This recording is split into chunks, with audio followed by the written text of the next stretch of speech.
Channel में एक बार फिर से खुशामदीद। अगर आप साइंस के साथ हल्की सी भी दिलचस्पी रखते हैं तो आपको मालूम होगा कि जेम्स वेब स्पेस टेलीस्कोप की तरफ से ली जाने वाली तस्वीर चंद दिन पहले ही नासा ने रिलीज़ की हैं। देखने में तो ये तस्वीर कायनात की ली जाने वाली बाकी तस्वीर की तरह शायद कुछ आम सी ही दिखती हैं, लेकिन अगर आप इन तस्वीर का मवाजना हबल स्पेस टेलीस्कोप की तरफ से ली जाने वाली तस्वीर के साथ करें तो आप पर यह हकीकत आया होगी कि जेम्स वेब स्पेस टेलीस्कोप से ली गई तस्वीर इंसानियत और साइंस के लिए एक बहुत बड़ा कारनामा है। याद रहे कि जेम्स वेब स्पेस टेलीस्कोप की लॉन्च से पहले इंसान की तरफ से बनाई गई सबसे ताकतवर टेलीस्कोप हबल स्पेस टेलीस्कोप ही थी। जेम्स वेब स्पेस टेलीस्कोप की लॉन्चिंग के बाद से ये एजाज़ अब जेम्स वेब स्पेस टेलीस्कोप के पास आ गया है। आइए आपको दिखाते हैं कि जेम्स वेब स्पेस टेलीस्कोप और हबल स्पेस टेलीस्कोप से ली गई तस्वीर में क्या फ़र्क है। Number 1, deep field image. Hubble space telescope ने सन 2012 में उस वक्त तक कायनात की सबसे पुरानी गैलेक्सीज़ की तस्वीर खींची जिसको एक्सट्रीम डीप फील्ड के नाम से जाना जाता है। उस तस्वीर में तकरीबन 5000 गैलेक्सीज़ दिखने को मिलती हैं, जिनमें से कुछ गैलेक्सीज़ की उम्र 13.2 बिलियन ईयर्स तक भी है। इसके मुकाबले में जेम्स वेब स्पेस टेलीस्कोप की पहली डीप फील्ड इमेज ने हमें हैरत ज़दा कर दिया है। हबल स्पेस टेलीस्कोप की ही ली जाने वाली एक डीप फील्ड जगह को जेम्स वेब स्पेस टेलीस्कोप ने इस कदर तफसील से कैप्चर किया है कि इसमें हमें हज़ारों नई गैलेक्सीज़ का इंकशाफ हुआ है। हबल स्पेस टेलीस्कोप ने अपनी डीप फील्ड इमेजेस सन 2012 में 11 दिन पर मुहित एक दराज अरसे में ली थीं, जबकि जेम्स वेब स्पेस टेलीस्कोप ने यही तस्वीर सिर्फ 12.5 घंटों में हासिल की। जेम्स वेब स्पेस टेलीस्कोप से ली गई तस्वीर का मवाजना अगर हबल स्पेस टेलीस्कोप की तस्वीर के साथ एक ही जगह रख के किया जाए तो इन दोनों तस्वीरों में फ़र्क और जेम्स वेब स्पेस टेलीस्कोप की काबिलियत का आपको बखूबी अंदाज़ा होगा। जेम्स वेब स्पेस टेलीस्कोप वाली तस्वीर में आपको ग्रेविटेशनल लेंसिंग के असरात भी ज़्यादा वाज़ेह नज़र आएंगे और कायनात की कदीम तरीन गैलेक्सीज़ भी ज़्यादा तादाद और वजाहत से दिखेंगी। Number 2, southern ring nebula. Hubble space telescope ने सदर्न रिंग नेबुला की तस्वीर सन 1998 में हासिल की थी। हबल स्पेस टेलीस्कोप की तरफ से ली जाने वाली तस्वीर के मुकाबले में अगर आप जेम्स वेब स्पेस टेलीस्कोप की तस्वीर देखें तो आपको दोनों तस्वीर में बहुत ज़्यादा फ़र्क नज़र आएगा।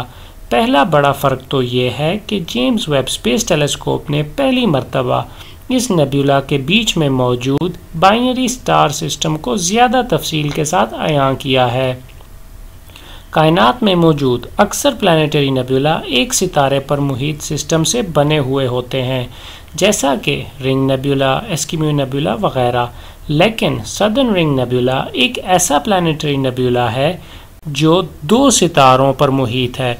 दूसरा बड़ा फ़र्क नेबुला की गैस और डस्ट की तकसीम जेम्स वेब स्पेस टेलीस्कोप की तस्वीर में बहुत ज़्यादा वाज़ेह तौर पर देखी जा सकती है।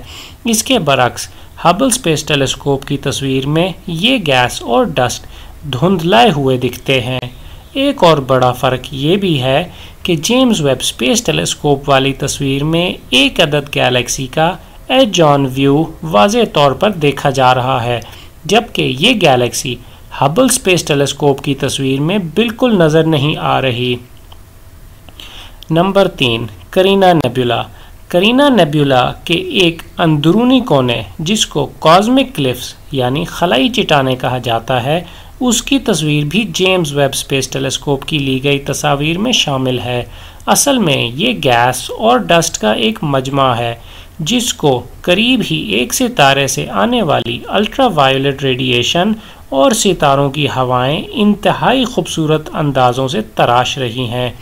हबल की तरफ से 2008 में ली जाने वाली तस्वीर के मुकाबले में जेम्स वेब स्पेस टेलीस्कोप से हाल ही में ली जाने वाली तस्वीर इंतहाई हद तक साफ भी है, बल्कि हम पहली दफ़ा गैस और डस्ट के इन बादलों के बीच में पैदा होने वाले नए सितारों को इस कदर तफसील से देख पा रहे हैं। इसी तरह जेम्स वेब स्पेस टेलीस्कोप की तस्वीर ने यह भी वाज़ेह किया है कि गैस और डस्ट के ये बादल हमारी पुरानी समझ से कहीं ज़्यादा पेचीदा और फ़आल हैं। Number 4, Stephan's quintet.